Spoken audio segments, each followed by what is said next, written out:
Hello আমার দুষ্টু প্রিয় মিষ্টি বন্ধুরা, তোমরা সকলে কেমন আছো? বন্ধুরা, আজ তোমাদের মাঝে নতুন একটি লাগালাগির গল্প নিয়ে চলে আসলাম। বন্ধুরা, গল্পটি শেষ পর্যন্ত দেখলে আপনার দাঁড়িয়ে যাবে, আপনারা হাতের কাজ করতে বাধ্য হবেন। চলুন বন্ধুরা, গল্পটি শুরু করি। তুর্য কপাল টান করে তাকালো পিথার পানে, অতঃপর বলল, কেন ওদের তোমার মানুষ মনে হয় না? পিথা আহাম্মক বনে গেল। কি বলছে এই পুরুষ? মান ইজ্জত আবার মানুষ হলো কবে? মান ইজ্জত মানুষ তো দূরে থাক, ধরা ছোঁয়ারও কোনো বস্তু নয়।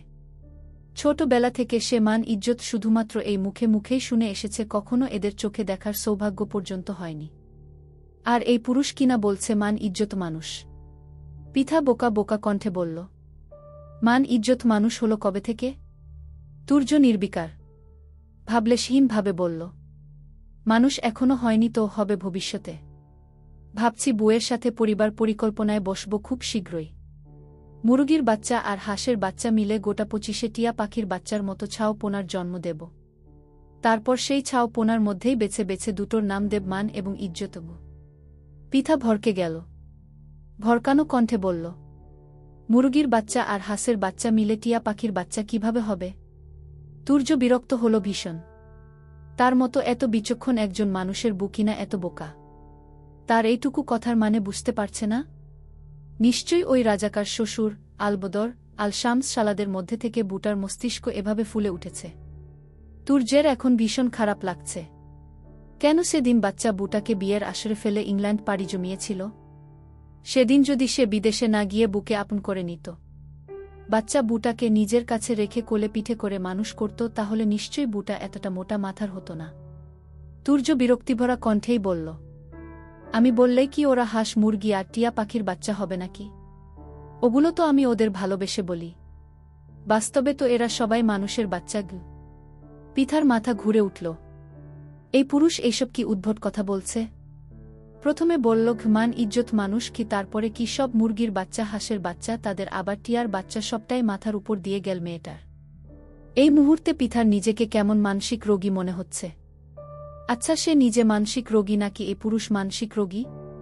পাবনা থেকে পালিয়ে এসে উঠেছে রাজশাহীতে। আরুষ তুর্যের এই অসুস্থতার কথাই বলেনি তো? পিথা চোখ বড় বড় করে তাকালো আরুষের পানে, চোখে পড়ল ছেলেটা কেমন কাচুমাচু ভঙ্গিতে দাঁড়িয়ে আছে। পিথার ভয় হল, এ কোনো পাগল ছাগলের কাছে এসে পড়ল। ছোটবেলা থেকে এমনি এই পাগলে ভয় পায় পিথা। ছোটবেলায় একবার রাস্তায় তাকে একা পেয়ে এক পাগল ধাওয়া করেছিল, সেই থেকে পাগলে ভয়। এখানেও তো পিথা একাই। আর আরুষ তো এই পাগলের লোক। যদি কোনোভাবে তাকে ধরে মারে। সেদিনই তো সকলের সম্মুখে থাপ্পড় মারল। কি জোরে থাপ্পড়টা ছিল! ব্যথায় তাৎক্ষণিক পিথার মনে হয়েছিল তার দাঁত নড়ে গেছে। মেয়েটা ভয়ার্ত দৃষ্টিতে এদিক ওদিক তাকাল। অতঃপর হুট করেই দৌড়ে বেরিয়ে গেল কক্ষ থেকে। পিথাকে এভাবে দৌড়াতে দেখে হকচকাল তুর্য। সেও ছুটল মেয়েটার পিছু পিছু। কিন্তু দরজার নিকট আসতেই খেয়ালে এলো সে অর্ধনগ্ন। দেহের ঊর্ধ্বভাগে নেই কিছুই, নিচে শুধুমাত্র একটা শুভ্র রঙা তোয়ালে জড়ানো।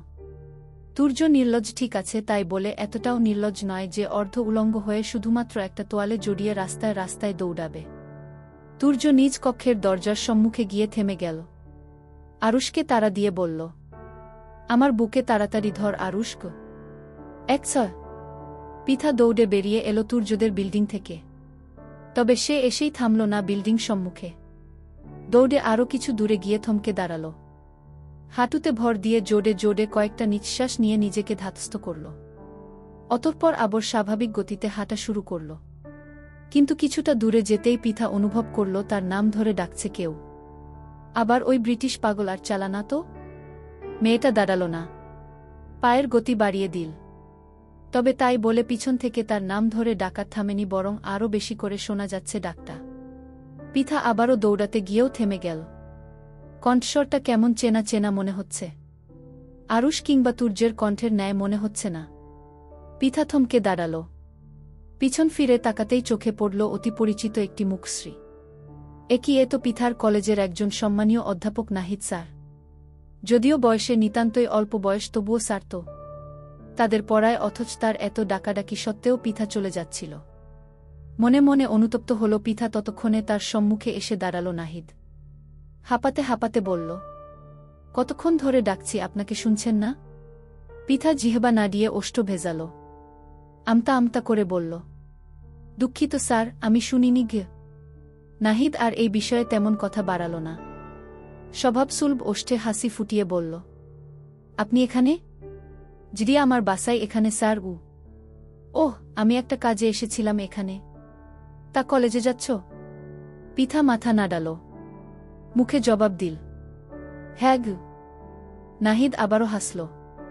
অতঃপর বলল, আমিও যাচ্ছি। চলো একসাথে যাই। পিতা বারণ করতে চেয়েও পারল না। হাজার হলেও শিক্ষক মানুষ, তার মুখের উপর না কিভাবে বলবে। পিতা সায় জানালো নাহিদের কথায়।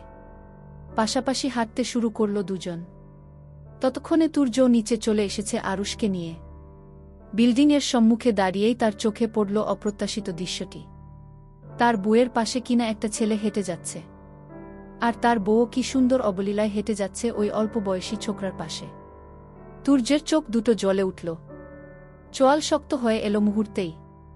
বক্ষপিঞ্জরে জ্বলে উঠল হিংসাত্মক মনোভাব। তুর্য অগ্নিদৃষ্টিতে তাকালো পিতার পানে। ভারী কণ্ঠে বলল, এই শিয়ালের বাচ্চাটা আবার কে? খোঁজ নে আরুষক। আরুষ তুর্যের আসার কিছুটা আগেই এখানে এসে দাঁড়িয়েছিল, তাই পিতার সাথে থাকা ছেলেটাকে বেশ ভালোভাবেই দেখে নিয়েছিল সে।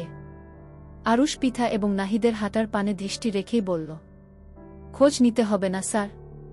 ছেলেটা ম্যামের কলেজের শিক্ষক মিস্টার নাহিদ ভুইয়া। প্রথম যেদিন ম্যামকে খুঁজতে তার কলেজে গিয়েছিলাম সেদিন দেখেছিলাম গু। আরুষের কথায় তুর্যের ক্রোধ যেন বাড়ল আরও। কপালের রগগুলো ফুলে ফেপে নীলচে হয়ে ধরা দিল সাথে সাথে।